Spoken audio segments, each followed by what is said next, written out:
Welcome back to A Clock in the Journal, where darkness does not conceal, it reveals. Tonight, a game played without light, a crime shaped by confidence, and a silence thick with intent. Max Carrados listens to the dark itself, and hears the truth move closer. "It's a funny thing, sir," said Inspector Beadle, regarding Mr. Carrados with the pensive respect that he always extended towards the blind amateur. "It's a funny thing, but nothing seems to go on abroad now but what you'll find some trace of it here in London if you take the trouble to look." "In the right quarter," contributed Carrados. "Why, yes," agreed the inspector. "But nothing comes of it 9 times out of 10, because it's no one's particular business to look here, or the thing's been taken up and finished from the other end. I don't mean ordinary murders or single-handed burglaries, of course, but a modest ring of professional pride betrayed the quiet enthusiast, real first-class crimes. The State Antonio 5% bond coupons?" suggested Carrados. "Ah, you are right, Mr. Carrados." Beadle shook his head sadly, as though perhaps on that occasion someone ought to have looked. "A man has a fit in the inquiry office of the Agent General for British Equatoria, and £250,000 worth of faked securities is the result in Mexico. Then look at that jade filfet charm pawned for 1 and 3 down at the basin, and the use that could have been made of it in the Kharkov ritual murder trial. The West Hampstead lost memory puzzle and the Barrapore bomb conspiracy that might have been smothered if one had known." "Quite true, sir." "And the 3 children of that Chicago millionaire, Cyrus V. Bunting, wasn't it? Kidnapped in broad daylight outside the New York Lyric, and here, 3 weeks later, the dumb girl who chalked the wall at Charing Cross. I remember reading once in a financial article that every piece of foreign gold had a string from it leading to Threadneedle Street. A figure of speech, sir, of course, but apt enough, I don't doubt. Well, it seems to me that every big crime done abroad leaves a fingerprint here in London, if only, as you say, we look in the right quarter. And at the right moment," added Carrados. "The time is often the present, the place, the spot beneath our very noses. We take a step and the chance has gone forever." The inspector nodded and contributed a weighty monosyllable of sympathetic agreement. The most prosaic of men in the pursuit of his ordinary duties, it nevertheless subtly appealed to some half-dormant streak of vanity to have his profession taken romantically when there was no serious work on hand. "No, perhaps not, forever, in one case in 1,000, after all," amended the blind man thoughtfully. "This perpetual duel between the law and the criminal has sometimes appeared to me in the terms of a game of cricket, Inspector. Law is in the field, the criminal at the wicket. If law makes a mistake, sends down a loose ball or drops a catch, the criminal scores a little or has another lease of life. But if he makes a mistake, if he lets a straight ball pass or spoons towards a steady man, he is done for. His mistakes are fatal. Those of the law are only temporary and retrievable." "Very good, sir," said Mr. Beadle, rising. The conversation had taken place in the study at the Turrets, where Beadle had found occasion to present himself. "Very apt indeed. I must remember that.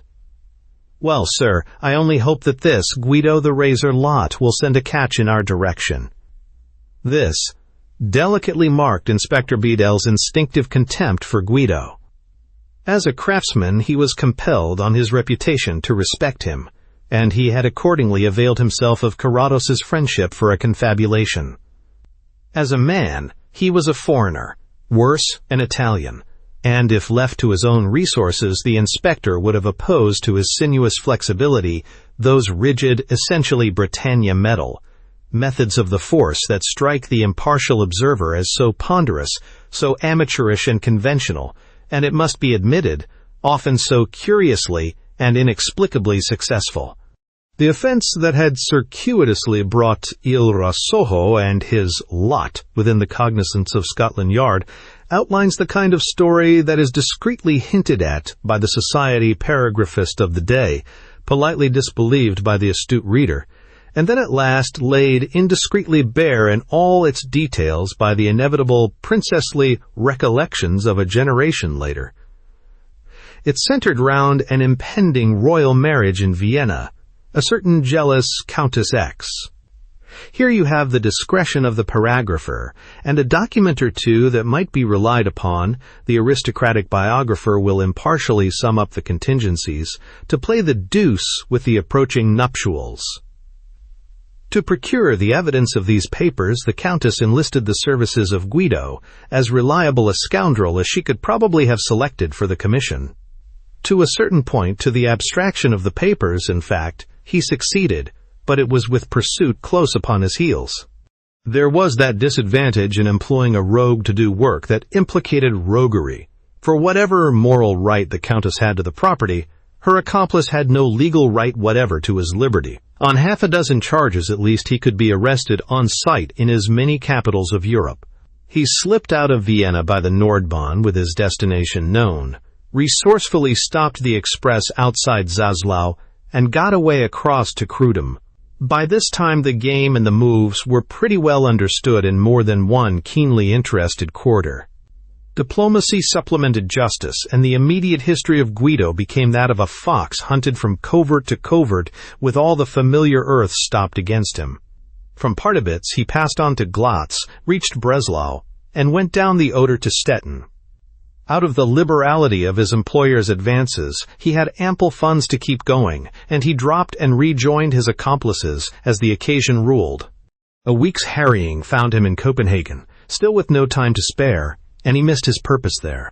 He crossed to Malmo by ferry, took the connecting night train to Stockholm, and the same morning sailed down the Salchen, ostensibly bound for Obo, intending to cross to Revel and so get back to Central Europe by the less frequented routes. But in this move again, luck was against him, and receiving warning just in time, and by the mysterious agency that had so far protected him, he contrived to be dropped from the steamer by boat among the islands of the crowded archipelago, made his way to Helsingfors, and within 48 hours was back again on the Frihavnen, with pursuit for the moment blinked, and a breathing time to the good. To appreciate the exact significance of these wanderings, it is necessary to recall the conditions. Guido was not zigzagging a course about Europe in an aimless search for the picturesque, still less inspired by any love of the melodramatic. To him every step was vital, each tangent or rebound the necessary outcome of his much-badgered plans. In his pocket reposed the papers for which he had run grave risks. The price agreed upon for the service was sufficiently lavish to make the risks worth taking time after time. But in order to consummate the transaction, it was necessary that the booty should be put into his employer's hand. Halfway across Europe, that employer was waiting with such patience as she could maintain, herself watched and shadowed at every step. The Countess X was sufficiently exalted to be personally immune from the high-handed methods of her country's secret service, but every approach to her was tapped. The problem was for Guido to earn a long enough respite to enable him to communicate his position to the Countess, and for her to go or to reach him by a trusty hand. Then the whole fabric of intrigue could fall to pieces, but so far Guido had been kept successfully on the run, and in the meanwhile time was pressing. They lost him after the Hutola, Bedell reported, in explaining the circumstances to Max Carrados. 3 days later they found that he'd been back again in Copenhagen, but by that time he'd flown. Now they're without a trace, except the inference of these. Orange, peach blossom, agonies in the Times, but the Countess has gone hurriedly to Paris, and Lafayard thinks it all points to London. I suppose the Foreign Office is anxious to oblige just now? I expect so, sir, agreed Bedell, but of course my instructions don't come from that quarter. What appeals to us is that it would be a feather in our caps. They're still a little sore up at the yard about Hans the Piper. Naturally, assented Carrados. Well, I'll see what I can do if there is real occasion. Let me know anything, and if you see your chance yourself, come round for a talk if you like on today's Wednesday. I shall be in at any rate on Friday evening. Without being a precision, the blind man was usually exact in such matters. There are those who hold that an engagement must be kept at all hazard, men who would miss a deathbed message in order to keep literal faith with a beggar. Carrados took lower, if more substantial, ground. My word, he sometimes had occasion to remark, is subject to contingencies, like everything else about me.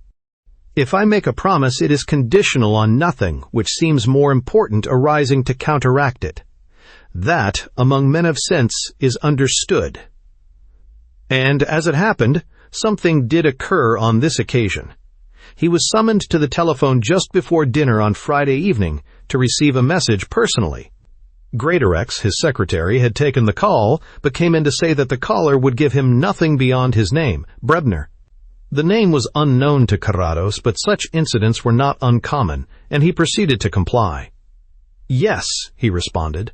I am Max Carrados speaking. What is it? Oh, it is you, sir, is it? Mr. Brickwill told me to get to you direct. Well, you are all right. Brickwill? Are you the British Museum? Yes.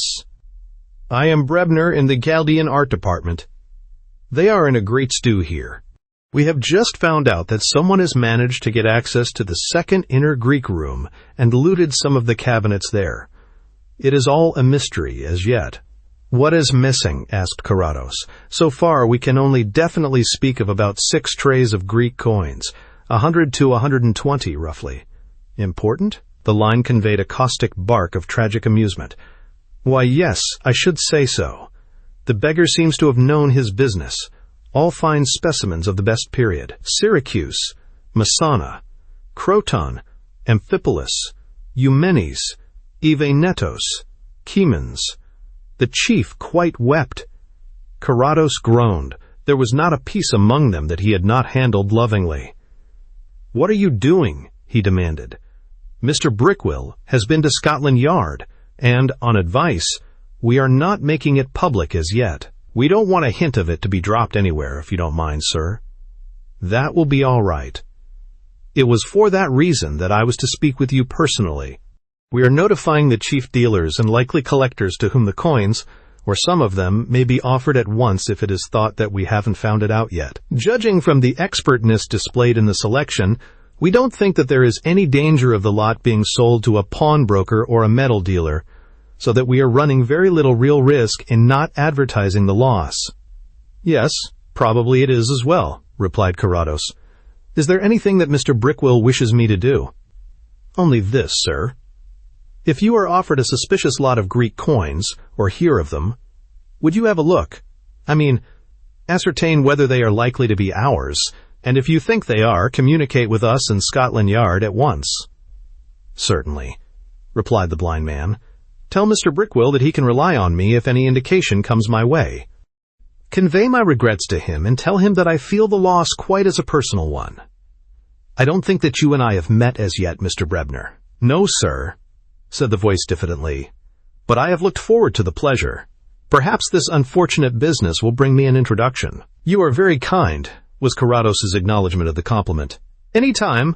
I was going to say that perhaps you don't know my weakness, but I have spent many pleasant hours over your wonderful collection. That ensures the personal element. Goodbye. Carrados was really disturbed by the loss, although his concern was tempered by the reflection that the coins would inevitably in the end find their way back to the museum. That their restitution might involve ransom to the extent of several £1,000s was the least poignant detail of the situation. The one harrowing thought was that the booty might, through stress or ignorance, find its way into the melting pot. That dreadful contingency, remote but insistent, was enough to affect the appetite of the blind enthusiast. He was expecting Inspector Badel, who would be full of his own case, but he could not altogether dismiss the aspects of possibility that Bramah's communication opened before his mind. He was still concerned with the chances of destruction and a very indifferent companion for Greatorex, who alone sat with him when Parkinson presented himself. Dinner was over, but Carrados had remained rather longer than his custom, smoking his mild Turkish cigarette in silence. A lady wishes to see you, sir. She said you would not know her name, but that her business would interest you. The form of message was sufficiently unusual to take the attention of both men. You don't know her, of course, Parkinson? Inquired his master. For just a second, the immaculate Parkinson seemed tongue-tied. Then he delivered himself in his most ceremonial strain. I regret to say that I cannot claim the advantage, sir. he replied. "Better let me tackle her, sir," suggested Greatorex with easy confidence. "It's probably a sub." The sportive offer was declined by a smile and a shake of the head. Carrados turned to his attendant. "I shall be in the study, Parkinson. Show her there in 3 minutes. You stay and have another cigarette, Greatorex. By that time she will either have gone or have interested me." In 3 minutes' time Parkinson threw open the study door. "The lady, sir," he announced. Could he have seen, Carrados would have received the impression of a plainly, almost dowdily dressed young woman of buxom figure. She wore a light veil, but it was ineffective in concealing the unattraction of the face beneath. The features were swart, and the upper lip darkened with the more than incipient mustache of the southern brunette. Worse remained, for a disfiguring rash had assailed patches of her skin. As she entered, she swept the room and its occupant with a quiet but comprehensive survey. "Please take a chair, madame." "You wish to see me?" The ghost of a demure smile flickered about her mouth as she complied, and in that moment her face seemed less uncomely. Her eye lingered for a moment on a cabinet above the desk, and one might have noticed that her eye was very bright. Then she replied, "You are Signor Carrados, in the person?" Carrados made his smiling admission and changed his position a fraction, possibly to catch her curiously pitched voice the better. "The great collector of the antiquities?" "I do collect a little," he admitted guardedly. "You will forgive me, Signor, if my language is not altogether good. When I live at Naples with my mother, we let boardings, chiefly to English and Americans. I pick up the words, but since I marry and go to live in Calabria, my English has gone all red. No, you say. Rusty." "Yes, that is it, quite rusty." "It is excellent," said Carrados. "I am sure that we shall understand one another perfectly." The lady shot a penetrating glance, but the blind man's expression was merely suave and courteous. Then she continued, "My husband is of name Faraja, Michele Faraja. We have a vineyard and a little property near Forenzana." She paused to examine the tips of her gloves for quite an appreciable moment. "Signor," she burst out with some vehemence, "the laws of my country are not good at all." "From what I hear on all sides," said Carrados, "I am afraid that your country is not alone. There is at Forenzana a poor laborer, Gian Verde of name," continued the visitor, dashing volubly into her narrative. "He is one day digging in the vineyard of my husband, when his spade strikes itself upon an obstruction. 'Aha,' says Gian, 'what have we here?' And he goes down upon his knees to see. It is an oil jar of red earth, Signor, such as was anciently used, and in it is filled with silver money. Gian is poor, but he is wise. Does he call upon the authorities? No, he understands that they are all corrupt. He carries what he has found to my husband, for he knows him to be a man of great honor. My husband also is of brief decision. His mind is made up. Gian, he says, keep your mouth shut. This will be to your ultimate profit. Gian understands, for he can trust my husband. He makes a sign of mutual implication. Then he goes back to the spade digging. My husband understands a little of these things, but not enough. We go to the collections of Messina and Naples and even Rome, and there we see other pieces of silver money, similar, and learn that they are of great value. They are of different sizes, but most would cover a lira, and of the thickness of 2. On the one side, imagine the great head of a pagan deity. On the other, so many things I cannot remember what. A gesture of circumferential despair indicated the hopeless variety of design. A biga or quadriga of mules, suggested Carrados. An eagle carrying off a hare, a figure flying with a wreath. A trophy of arms. Some of those, perhaps? Si bene, cried Madame Faraja. You understand, I perceive, Signor. We are very cautious, for on every side is extortion and an unjust law. See, it is even forbidden to take these things out of the country, yet if we try to dispose of them at home, they will be seized and we punished. for they are tesoro trovato, what you call treasure troven and belonging to the state. These coins which the industry of Gian discovered, and which had lain for so long in the ground of my husband's vineyard. So you brought them to England?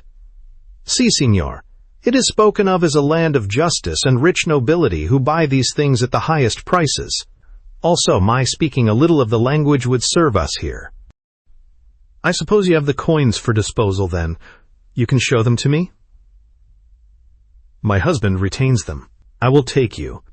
But you must first give parola d'onore of an English signor not to betray us, or to speak of the circumstance to another.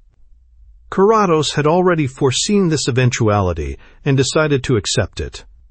Whether a promise exacted on the plea of treasure trove would bind him to respect the despoilers of the British Museum was a point for subsequent consideration.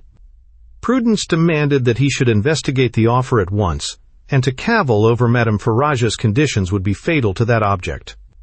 If the coins were, as there seemed little reason to doubt, the proceeds of the robbery, a modest ransom might be the safest way of preserving irreplaceable treasures, and in that case, Carrados could offer his services as the necessary intermediary. I give you the promise you require, madame, he accordingly declared. It is sufficient, assented madame. I will now take you to the spot.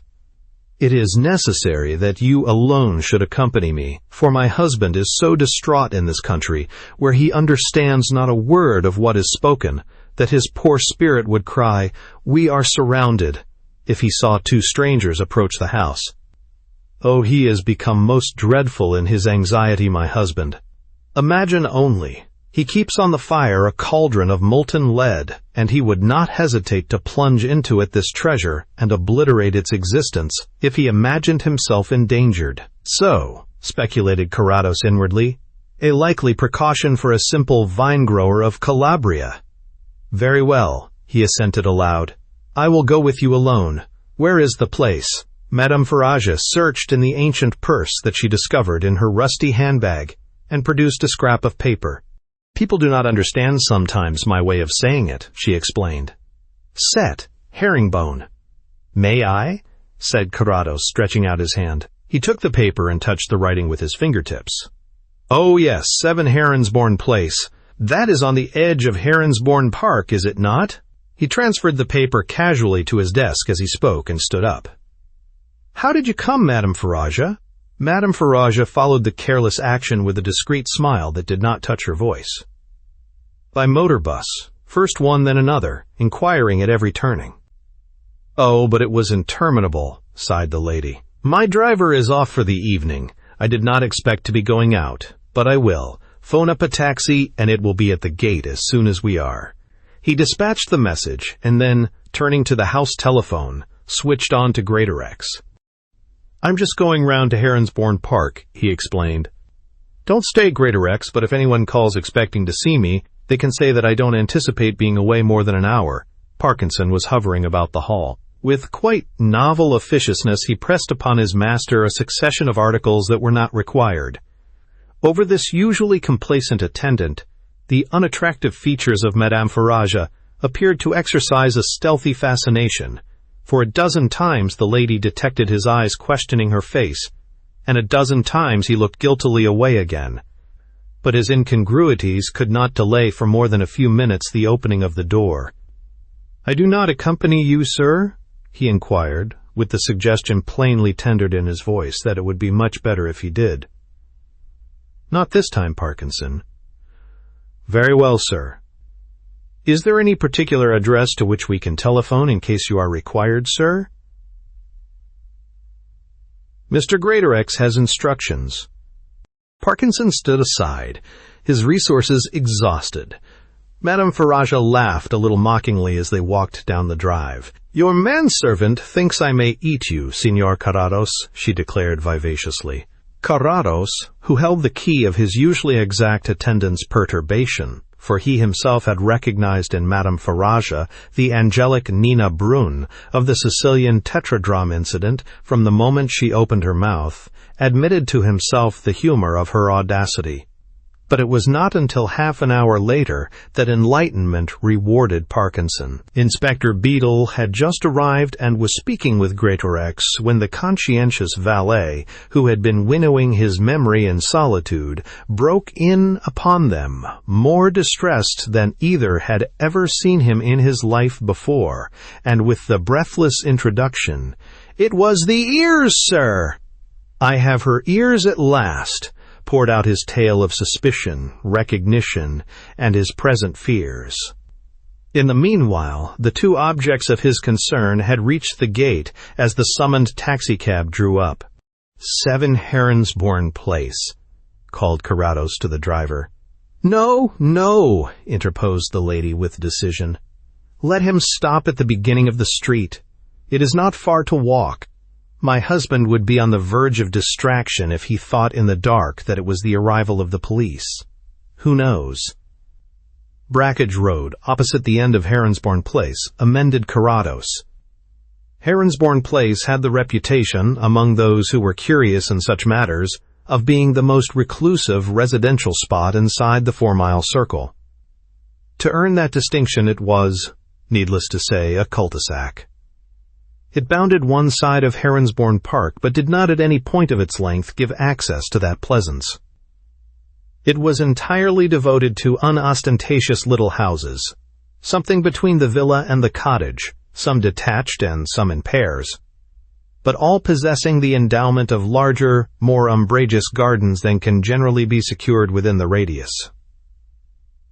The local house agent described them as delightfully old world, or completely modernized, according to the requirement of the applicant.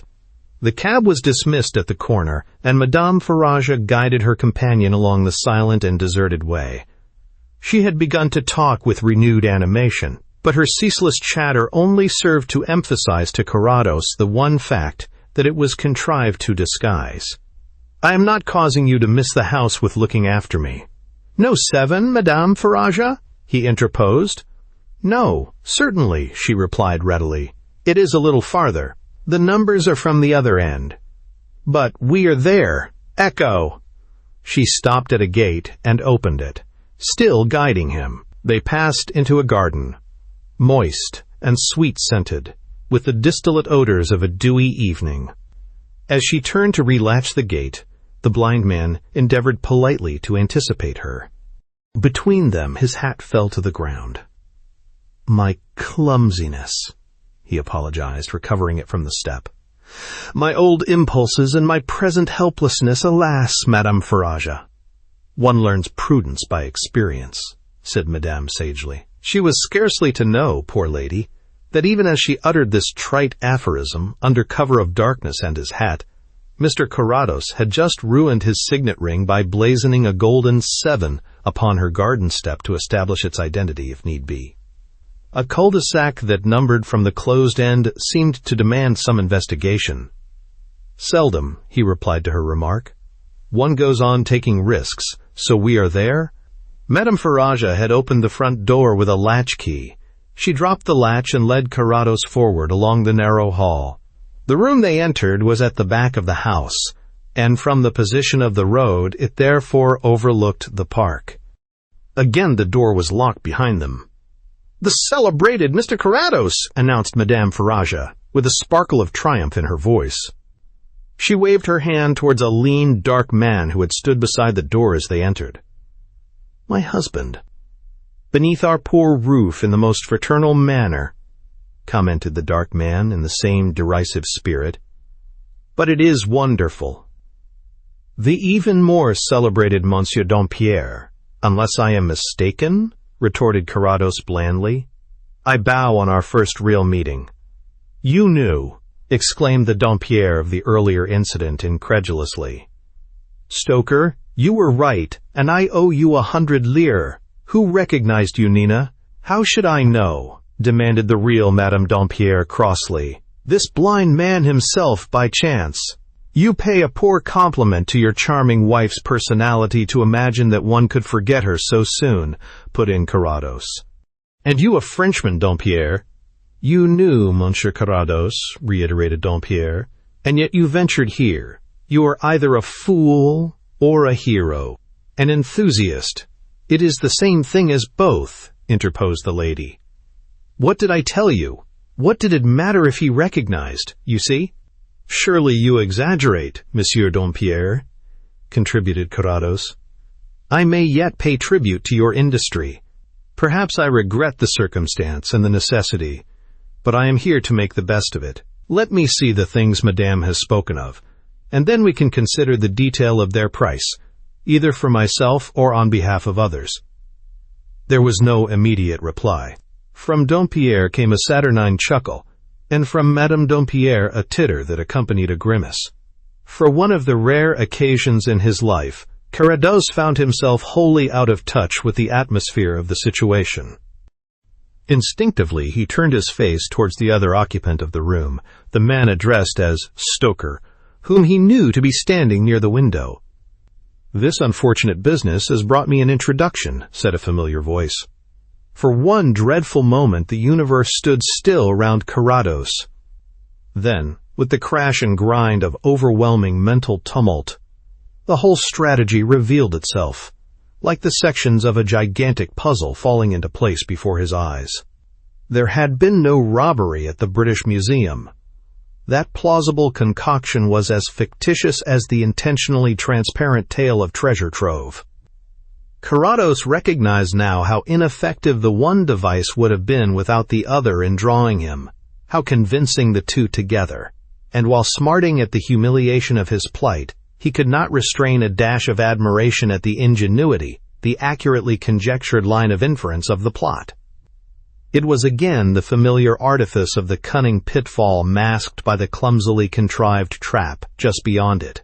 And straightway into it he had blundered. "And this," continued the same voice, "is Carrados, Max Carrados, upon whose perspicuity a government, only the present government, let me in justice say, depends to outwit the undesirable alien. My country, oh, my country." "Is it really Monsieur Carrados?" inquired Dompierre in polite sarcasm.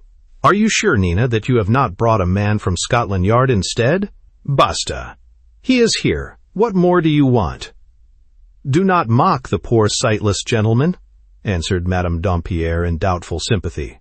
"That is exactly what I was wondering," ventured Carrados mildly. "I am here. What more do you want?" "Perhaps you, Mr. Stoker?" "Excuse me. Stoker is a mere colloquial appellation based on a trifling incident of my career in connection with a disabled liner. The title illustrates the childish weakness of the criminal classes for nicknames, together with their pitiable baldness of invention.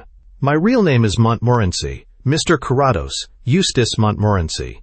"Thank you, Mr. Montmorency," said Carrados gravely. "We are on opposite sides of the table here tonight, but I should be proud to have been with you in the stokehold of the Benvenuto." "That was pleasure," muttered the Englishman. "This is business." "Oh, quite so," agreed Carrados.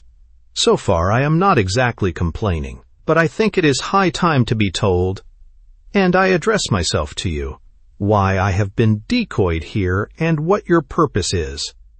Mr. Montmorency turned to his accomplice. "Dompierre," he remarked with great clearness, "why the devil is Mr. Carrados kept standing?" Oh heaven!" exclaimed Madame Dompierre with tragic resignation, and flung herself down on a couch. "Scusi," grinned the lean man, and with burlesque grace he placed a chair for their guest's acceptance. "Your curiosity is natural," continued Mr. Montmorency, with a cold eye towards Dompierre's antics, "although I really think that by this time you ought to have guessed the truth. In fact, I don't doubt that you have guessed, Mr. Carrados, and that you are only endeavoring to gain time. For that reason, because it will perhaps convince you that we have nothing to fear, I don't mind obliging you." "Better hasten," murmured Dompierre uneasily. "Thank you, Bill," said the Englishman, with genial effrontery. "I won't fail to report your intelligence to the Rosoho. Yes, Mr. Carrados, as you have already conjectured, it is the affair of the Countess X, to which you owe this inconvenience. You will appreciate the compliment that underlies your temporary seclusion, I am sure."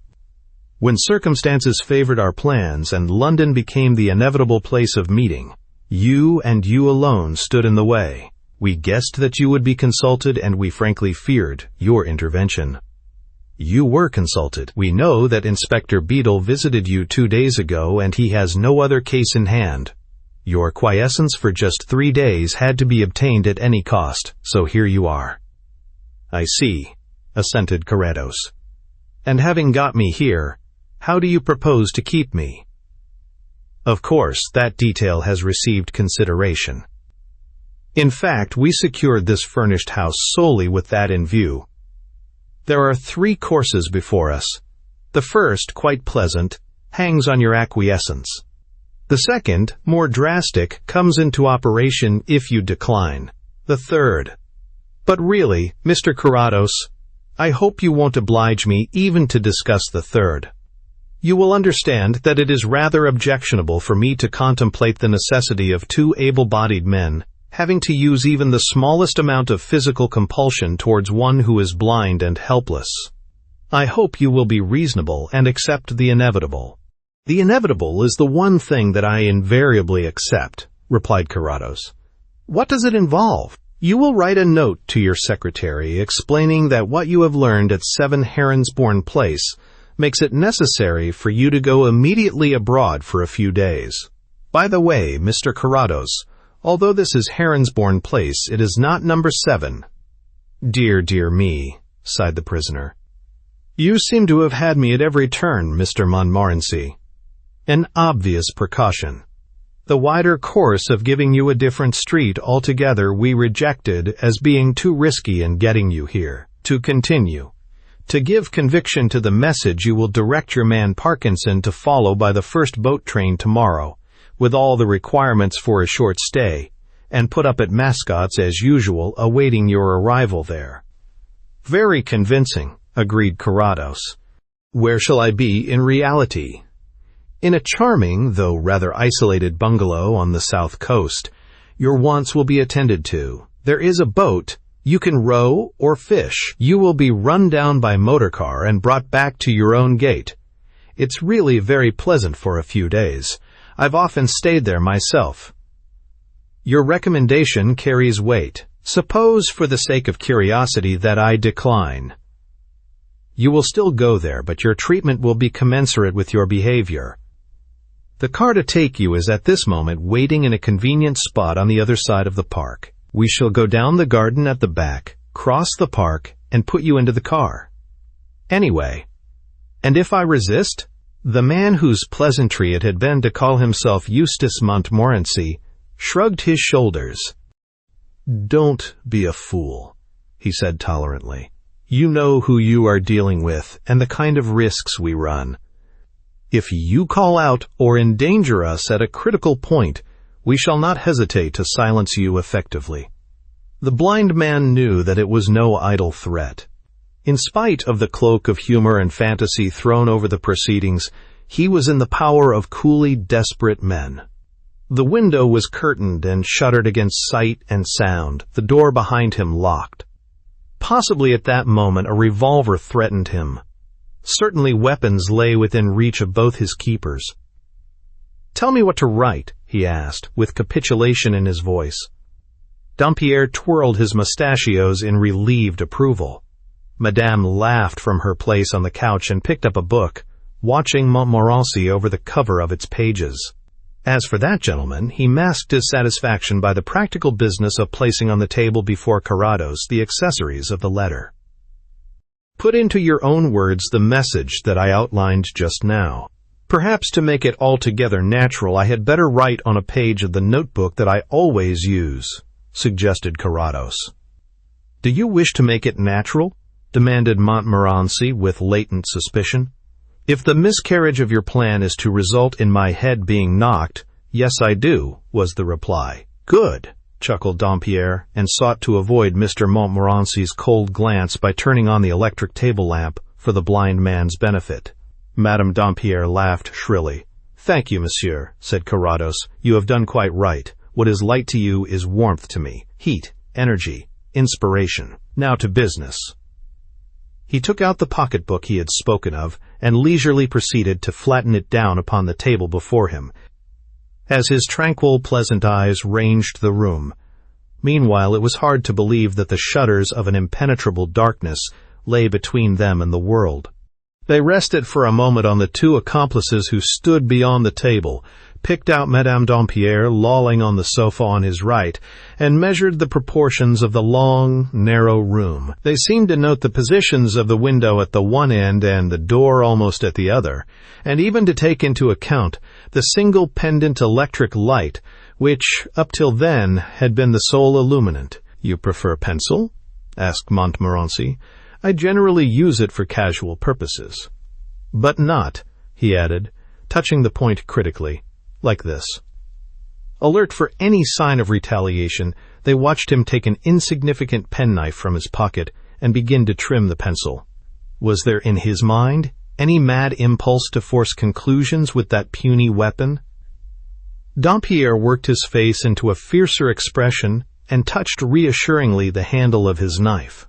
Montmorency looked on for a moment, then, whistling softly to himself, turned his back on the table and strolled towards the window, avoiding Madame Nina's pursuant eye. Then, with overwhelming suddenness, it came, and in its form altogether unexpected. Carrados had been putting the last strokes to the pencil, whittling it down upon the table. There had been no hasty movement, no violent act to give them warning. Only the little blade had pushed itself nearer and nearer to the electric light cord lying there. And suddenly and instantly the room was plunged into absolute darkness. "To the door, Dom!" shouted Montmorency in a flash. "I am at the window. Don't let him pass, and we are all right." "I am here," responded Dampierre from the door. "He will not attempt to pass," came the quiet voice of Carrados from across the room. "You are now all exactly where I want you. You are both covered. If either moves an inch, I fire. And remember that I shoot by sound, not sight." But what does it mean?" stammered Montmorency, above the despairing wail of Madame Dampierre. "It means that we are now on equal terms. 3 blind men in a dark room. The numerical advantage that you possess is counterbalanced by the fact that you are out of your element. I am in mine." "Dom," whispered Montmorency across the dark space, "strike a match. I have none." "I would not, Dampierre, if I were you," advised Carrados with a short laugh. "It might be dangerous." At once his voice seemed to leap into a passion. "Drop that matchbox!" he cried. "You are standing on the brink of your grave, you fool! Drop it, I say. Let me hear it fall. A breath of thought, almost too short to call a pause. Then a little thud of surrender sounded from the carpet by the door. The two conspirators seemed to hold their breath. "That is right." The placid voice once more resumed its sway. "Why cannot things be agreeable? I hate to have to shout, but you seem far from grasping the situation yet. Remember that I do not take the slightest risk. Also, please remember, Mr. Montmorency, that the action even of a hair-trigger automatic scrapes slightly as it comes up. I remind you of that for your own good, because if you are so ill-advised as to think of trying to pot me in the dark, that noise gives me a 1/5 of a second start of you. Do you by any chance know Zingi's in Mercer Street?" "The shooting gallery?" asked Mr. Montmorency a little sulkily. "The same. If you happen to come through this alive and are interested, you might ask Zingi to show you a target of mine that he keeps. 7 shots at 20 yards, the target indicated by 4 watches, none of them so loud as the one you are wearing. He keeps it as a curiosity." "I wear no watch," muttered Dampierre, expressing his thought aloud. "No, Monsieur Dampierre, but you wear a heart, and that not on your sleeve," said Carrados. "Just now, it is quite as loud as Mr. Montmorency's watch. It is more central, too. I shall not have to allow any margin." "That is right. Breathe naturally," for the unhappy Dampierre had given a gasp of apprehension. "It does not make any difference to me, and after a time holding one's breath becomes really painful." "Monsieur," declared Dampierre earnestly, "there was no intention of submitting you to injury, I swear. This Englishman did but speak within his hat. At the most extreme, you would have been but bound and gagged. Take care. Killing is a dangerous game. For you, not for me, was the bland rejoinder. If you kill me, you will be hanged for it. If I kill you, I shall be honorably acquitted. You can imagine the scene, the sympathetic court, the recital of your villainies, the story of my indignities. Then, with stumbling feet and groping hands, the helpless blind man is led forward to give evidence. Sensation! No, it isn't really fair, but I can kill you both with absolute certainty, and Providence will be saddled with all the responsibility. Please don't fidget with your feet, Monsieur Dampierre. I know that you aren't moving, but one is liable to make mistakes. Before I die, said Montmorency, and for some reason laughed unconvincingly in the dark. Before I die, Mr. Carrados, I should really like to know what has happened to the light. That surely isn't Providence? Would it be ungenerous to suggest that you are trying to gain time? You ought to know what has happened. But as it may satisfy you that I have nothing to fear from delay, I don't mind telling you. In my hand was a sharp knife. Contemptible, you were satisfied. As a weapon. Beneath my nose, the flex of the electric lamp. It was only necessary for me to draw the one across the other, and the system was short-circuited. Every lamp on that fuse is cut off, and in the distributing box in the hall you will find a burned-out wire. You, perhaps, but Monsieur Dampierre's experience in plating ought to have put him up to simple electricity. How did you know that there is a distributing box in the hall? Asked Dampierre with dull resentment. My dear Dampierre, why beat the air with futile questions? Replied Max Carrados. What does it matter? Have it in the cellar if you like. True, interposed Montmorency. The only thing that need concern us now. But it is in the hall, 9 feet high, muttered Dampierre in bitterness. Yet he, this blind man.